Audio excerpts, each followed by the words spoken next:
Hey guys, welcome back to my channel. तो जैसा कि आप सभी को पता है कि हमने इसी चैप्टर के पार्ट 1 वाली वीडियो में हमने यहाँ तक डिस्कस कर लिया था। तो अब हम स्टार्ट कर रहे हैं हमारा topic the earth a unique planet से। इसमें हम अपने अर्थ के बारे में पढ़ेंगे। तो आइए स्टार्ट करते हैं। The Earth on which we live is placed at third position in order of the distance from the Sun. It ranks fifth in size. यानी अगर हम सभी प्लैनेट्स को एक सीक्वेंस में लिखते हैं तो कैसे लिखते हैं? मरकरी, वीनस, अर्थ। तो अर्थ हमारी थर्ड नंबर पे आता है। किसमें? डिस्टेंस के हिसाब से कि किस प्लैनेट का डिस्टेंस सन से कितना है। तो उस नंबर में हमारा जो अर्थ है वो थर्ड पोजीशन पे है और वो फिफ्थ नंबर पे है अपने साइज के हिसाब से। उसको रैंक किया गया fifth number in the size और डिस्टेंस में थर्ड पोजीशन दी गई है। The earth completes one rotation on its axis from west to east direction in about 24 hours. तो जो हमारी अर्थ है वो अपने एक्सिस पे ही रोटेशन करती है। जब वो रोटेट करती है और कैसे, कौन सी डायरेक्शन में करती है rotate? From west to east. तो जब वो रोटेट करती है तो उसको एक रोटेशन को कंप्लीट करने में नियर अबाउट 24 आवर्स लगते हैं, विच मेक्स अ डे। तो जिससे कि हम बोलते हैं एक दिन बन गया, क्योंकि एक दिन में भी 24 आवर्स होते हैं। तो जब हमारी अर्थ अपने एक्सिस पे एक एक रोटेशन कंप्लीट करती है 24 आवर्स में, तो वही हमारा एक दिन बन जाता है। It revolution around the sun is covered in 365 days and 6 hours which makes 1 year। अब क्या है इसमें लिखा हुआ है कि रोटेशन तो हमें पता चल गया। अब जो हमारी अर्थ है वो क्या करती है? हमारी अर्थ सन के अराउंड जो एक रेवोल्यूशन लगाती है वो कितने टाइम में लगाती है? 365 डेज और 6 आवर्स में लगाती है, जिससे कि एक साल बनता है। और हाँ, जैसे ये 6 आवर्स तो जो हैं हम लोग मोस्टली क्या लिखते हैं? 365 डेज लिखते हैं। बट लेकिन क्या होता है, जो 4 साल बाद लीप ईयर होता है उसका क्या कारण होता है कि प्रॉपर 365 डेज तो लगते ही हैं, बट लेकिन साथ में 6 आवर्स भी लगते हैं उसको एक रेवोल्यूशन कंप्लीट करने में।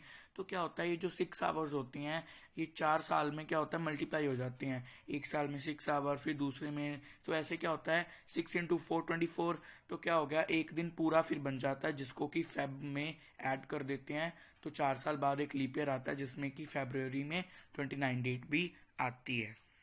In ancient times, it was believed that the earth is a flat body, but in the 5th century CE, Aryabhatta, an Indian astronomer, declared that the earth is spherical in shape.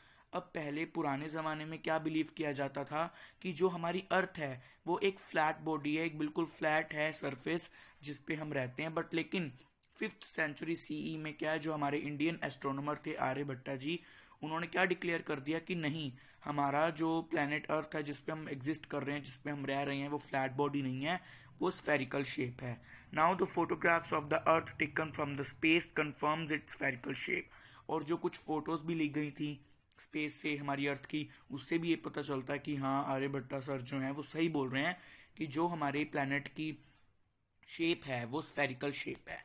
The earth bulges slightly at the equator and flattens at the pole। अब जैसे देख सकते हो, अब equator क्या होता है? एक ऐसी लाइन होती है जो नदरन पोल और साउदर्न पोल को डिवाइड करती है बीच में।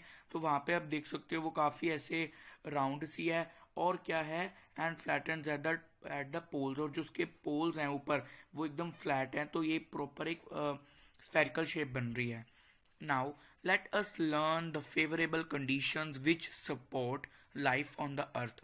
अब क्या है कि 8 planets हैं, तो 8 में से सिर्फ और सिर्फ हमारे एक अर्थ पे ही लाइफ क्यों एग्जिस्ट करती है? इसकी कुछ कंडीशंस हैं जिसके कारण हम यहाँ पे जिंदा हैं।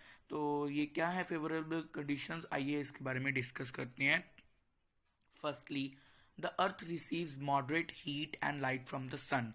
अब पहली बात तो क्या है, हमारी अर्थ को जितने टेम्परेचर में उसको हीट चाहिए या लाइट चाहिए वो प्रॉपर उसको मिल जाती है सन के through. This much quantity of heat and light is just sufficient to evolve and sustain all forms of life on the earth surface. अब क्या है, जितनी अमाउंट में, जितनी क्वांटिटी में हमें हमारी अर्थ को हीट और लाइट लाइक प्रोवाइड हो रही है सन से, तो वो बहुत सफिशेंट है। हमें पता है ना, किसी भी चीज़ की प्रॉपर अमाउंट होनी बहुत ज़रूरी है। अब कई प्लैनेट्स ऐसे हैं जिन पे ठंड है तो बहुत ही ज़्यादा ठंड है, और अगर थोड़ी बहुत गर्मी है तो बहुत ही ज़्यादा गर्मी है। तो हम बट लेकिन हमारा प्लेनेट एक ऐसा प्लेनेट है जहाँ पे सफिशेंट अमाउंट ऑफ हीट और लाइट आती है, जो कि सभी फॉर्म्स, चाहे वो ह्यूमन बींग्स हो, प्लांट्स हो, चाहे वो एनिमल्स हो, तो सभी फॉर्म्स ऑफ लाइफ यहाँ पे एग्जिस्ट कर सकते हैं on the earth surface. Other planets are either very hot और वेरी कोल्ड। मैंने अभी आपको बताया कि बाकी जो प्लैनेट्स हैं या तो बहुत ही ज़्यादा कोल्ड हैं या तो बहुत ही ज़्यादा हॉट हैं। Secondly, about 2/3 of earth area is covered with water. अब जैसे हमें पता है कि जोन सी मर्जी, मतलब लाइक हो लाइफ, तो उसको वाटर तो चाहिए ही है। तो और ये भी इसका प्लस पॉइंट है कि हमारी जो अर्थ है उस पर अबाउट 2/3 ऑफ द, जितना भी अर्थ का एरिया है, जितना अर्थ का सरफेस है, वो कवर है किससे? वाटर से।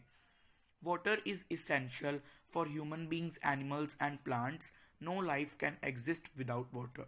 अभी मैंने जैसे कि आपको बताया कि लाइक जो वाटर है वो तो बहुत ही ज़्यादा इंपॉर्टेंट है हर एक लाइफ के लिए। तो वाटर इसेंशियल है किसके लिए? ह्यूमन बींग्स के लिए, एनिमल्स के लिए और प्लांट्स के लिए भी।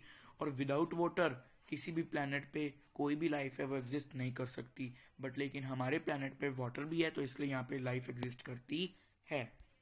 Thirdly, the earth has an envelope of air around it. अब क्या है थर्ड पॉइंट इसका, कि जो हमारी अर्थ है, एनवेल्प होता है कि एक कागज़, एक लिफाफा। तो क्या है, हमारी अर्थ के पास एक लाइक एक कागज़ की तरह एक लेयर है हमारे अराउंड। तो उसको क्या बोलते हैं? एटमॉस्फेयर बोलते हैं हम। The envelope of air is called atmosphere. तो एटमॉस्फेयर में क्या होता है? एटमॉस्फेयर में क्या होता है? It contains gases, water vapours and dust particles. उसमें बहुत सारे गैसेस होती हैं, वाटर वेपर्स होते हैं और डस्ट पार्टिकल्स होते हैं, which helps in support life on the planet. जो कि एक और प्लस पॉइंट है जो कि हमें हेल्प करती है हमारी लाइफ का एग्जिस्ट करने में ऑन द प्लैनेट अर्थ। जैसे कि हमें ऑक्सीजन चाहिए, प्लांट्स को लाइक नाइट्रोजन चाहिए अपनी ग्रोथ के लिए, तो वो सभी गैसेस, वाटर वेपर्स और डस्ट पार्टिकल्स उसमें प्रेजेंट होती हैं, जो जिससे कि हमारी लाइफ एग्जिस्ट होती है। Earth atmosphere protect us from the incoming meteoroids. जो भी कोई मेट्रॉइड्स या कोई कुछ भी स्पेस से आकर हमारी अर्थ पे ना गिर जाए और हमारी अर्थ को हार्म ना करे, तो इस वजह से भी हमारा जो अर्थ का एटमोसफियर है, वो जो एनवेल्प है एयर का, वो प्रोटेक्ट करता है। अब हम डू यू नो पढ़ते हैं। Do you know, on September 24, 2014, India became the fourth country in the world to reach the orbit of Mars and the first to achieve it in its first attempt. यानी कि आपको पता है कि 24 सितंबर 2014 को क्या हुआ था? जो हमारी इंडिया कंट्री थी वो लाइक चौथी ऐसी कंट्री बनी थी जो कि मार्स के ऑर्बिट तक पहुंच पाई थी, और पहली ऐसी कंट्री जिसने कि ये कर दिखाया था अपने सिर्फ और सिर्फ फर्स्ट अटेम्प्ट में। यानी कि ऑर्बिट, मैंने आपको बताया कि ऑर्बिट क्या होता है? एक फिक्स्ड पाथ होता है जिसपे कि प्लैनेट जो होते हैं रिवॉल्व करते हैं। क्योंकि ये बहुत ज़्यादा चल रहा है ना डिस्कशन इसके ऊपर, डिफरेंट कंट्रीज़ में रिसर्चेस भी हो रही हैं कि क्या मार्स के प्लैनेट पे हमारी लाइफ पॉसिबल है।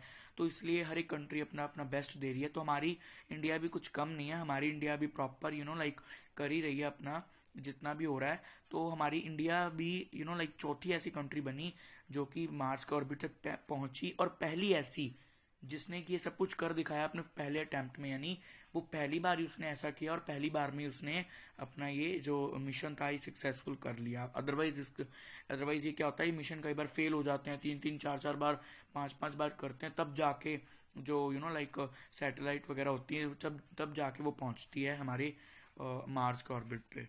तो बहुत मुश्किल होता है ये। तो अब हम डिस्कस करते हैं सैटेलाइट्स के बारे में कि what is satellite. The heavenly bodies that revolve around their respective planets are called satellites. जैसे कि हम सभी को पता है कि जो प्लैनेट्स हैं वो अपने एक्सिस पे भी घूमते हैं, जिसको रोटेशन बोलते हैं। सन के अराउंड घूमते हैं तो उसको रेवोल्यूशन बोलते हैं।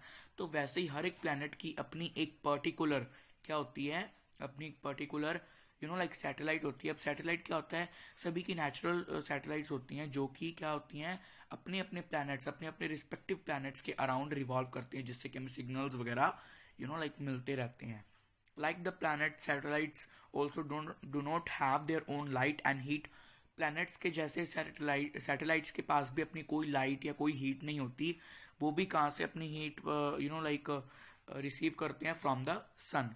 तो ईच प्लैनेट हैज़ वन और मोर सैटेलाइट्स. अब क्या है, हर एक प्लैनेट के पास अपनी अपनी सैटेलाइट है, चाहे वो एक है चाहे वो एक से ज़्यादा है. Except the Mercury and Venus. अब यहाँ पे इन्होंने हमें एक्सेप्शंस दे दी हैं कि जो मरकरी और वीनस है, इन दोनों प्लैनेट्स के पास अपनी किसी भी प्रकार की क्या है, अपनी कोई सैटेलाइट नहीं है.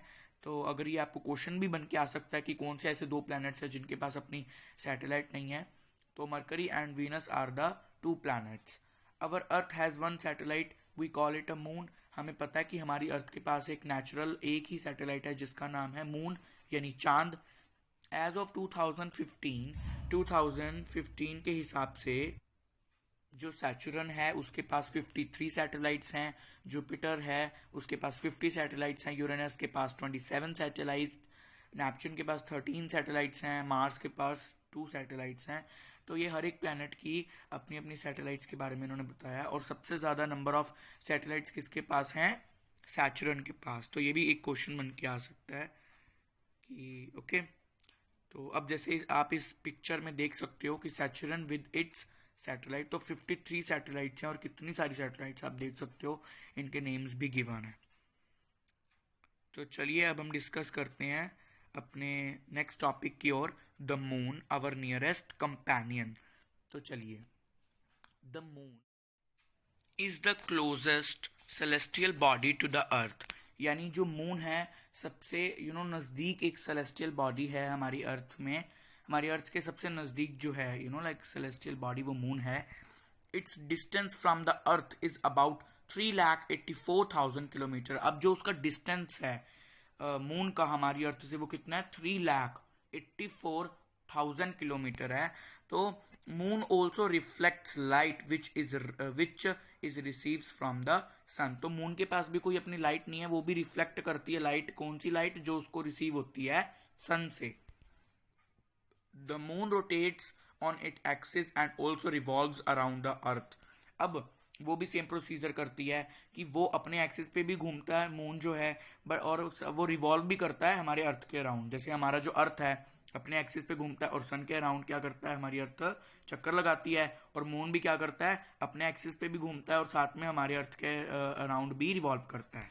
The period of rotation of moon on its axis and that of revolution around the earth is the same. अब जो पीरियड है रोटेशन का और रेवोल्यूशन का वो दोनों ही सेम है. किसके? मून के. That is 27.3 days. अब वो 27.3 डेज लगाता है अपने लाइक रोटेशन और रेवोल्यूशन दोनों को करने में. तो due to same period of both the moments only one side of the moon is visible from the earth. अब चाहे वो रोटेशन है चाहे वो रेवोल्यूशन है, दोनों के जो टाइम इंटरवल है वो बहुत सेम है दोनों मूवमेंट्स के. तो इसी कारण क्या होता है, हमारी जो अर्थ है, हमारी अर्थ से जो मून है उसकी वन साइड ही हमें सिर्फ विजिबल होती है. सेकंड जो दूसरी साइड होती है वो हम नहीं देख सकते. Okay. The other side always remains invisible. जो दूसरी साइड है वो हमेशा इनविजिबल रहती है. ड्यू टू किस कारण? क्योंकि ये जो दो मूवमेंट्स हैं. The moon has a barren land comprising of plains, valleys and craters. तो जो मून है उसके पास बैरन लैंड है. बैरन लैंड का मतलब होता है ऐसी लैंड, ऐसी धरती जो लाइक बंजर धरती जो होती है ना, जहाँ पे कोई लाइक फर्टाइल लैंड नहीं होती, कोई उपजाऊ शक्ति नहीं होती, बिल्कुल जो बंजर लैंड होती है वो, जिसमें कि प्लेन्स हैं, वैलीज हैं एंड क्रेटर्स. क्रेटर्स का मतलब होता है मतलब ऐसी धरती जहाँ पे बहुत बड़े बड़े गड्ढे हैं वहाँ पे. ठीक है. तो the scientist believe that long ago earth collided with another space object and resulted in throwing a big chunk of rocky material into the space and that led to the formation of moon. अब कई scientist ये भी believe करते हैं कि अर्थ के साथ कोई ऐसा बड़ा दूसरा स्पेस का ऑब्जेक्ट टकराया था जिससे कि क्या हुआ था, अर्थ में से एक बहुत बड़ी चंक ऑफ रॉकी मटेरियल, एक ऐसी बहुत बड़ी बॉल निकल के आई थी रॉकी मटेरियल की जिसमें रॉक्स थी और स्पेस में आके गिर गई थी. और वही क्या हुआ, उससे फॉर्मेशन होगी, उसमें उससे मून की फॉर्मेशन होगी। ठीक है। The moon does not have atmosphere around it. अब जो मून है, मून के पास अपने किसी भी प्रकार की कोई उसका एटमोसफियर नहीं है, तो it becomes extremely hot during the day time in the light of the sun and extremely cold during night और इन शेडोज। अब क्या है कि जो मून है, तो मून बहुत ही ज़्यादा, मून का जो टेम्परेचर है वो गर्म हो जाता है डे टाइम में due to the light of the sun, और बहुत ही ज़्यादा कोल्ड हो जाता है रात को, या जब शेडोज आ जाती हैं, जब लाइक उसकी सूरज की रोशनी नहीं होती, तो बहुत ही ज़्यादा कोल्ड हो जाता है। तो आप इसमें देख सकते हो, अब इसका आगे टेम्परेचर दिया हुआ है, गिवन है, द टेम्परेचर में increase to more than 214 degree Celsius during the day. अब आप देख सकते हो कि 214 डिग्री सेल्सियस कितना हाई टेम्परेचर है, इसमें तो कोई एग्जिस्ट कर ही नहीं सकता, वैसे ही बंदा पागल हो जाएगा। तो इसमें यही मतलब है भी इतना ज़्यादा टेम्परेचर है, और रात को देखो and fall down to -184 degree Celsius during the night. अब गिर जाता है तो इतना गिर जाता है कि बहुत ही ज़्यादा गिर जाता है, कि बहुत ज़्यादा ठंड हो जाती है। तो ना तो इसका लाइक कोल्ड टेम्परेचर सही है, ना हॉट टेम्परेचर सही है, कोई इसको मॉडरेट टेम्परेचर नहीं मिल रहा। अगर लाइक डे टाइम गर्म होता है तो बहुत ही ज़्यादा गर्म है, और नाइट के टाइम अगर फॉल हो रहा है, अगर गिर रहा है टेम्परेचर, तो बहुत ही ज़्यादा गिर रहा है, जिसके कारण यहाँ पे लाइफ नहीं पॉसिबल है। Thus no life can possibly exist on the moon. तो इसीलिए जो कोई किसी भी प्रकार की जो लाइफ है वो इस प्लैनेट पे एग्जिस्ट नहीं कर सकती। तो गाइस हम ये पार्ट 2 था, तो पार्ट 2 में हम एक बार यहीं तक पढ़ेंगे, the moon our nearest companion. अब नेक्स्ट हमारा टॉपिक है फेसेस ऑफ मून। तो इसके बाद हम फेसेस ऑफ मून पढ़ेंगे, अदर सेलेस्टियल बॉडीज के बारे में पढ़ेंगे और कीवर्ड्स समझेंगे। तो इस वीडियो में एक बार हम यहीं तक हमारा चैप्टर यहीं तक कंप्लीट करेंगे।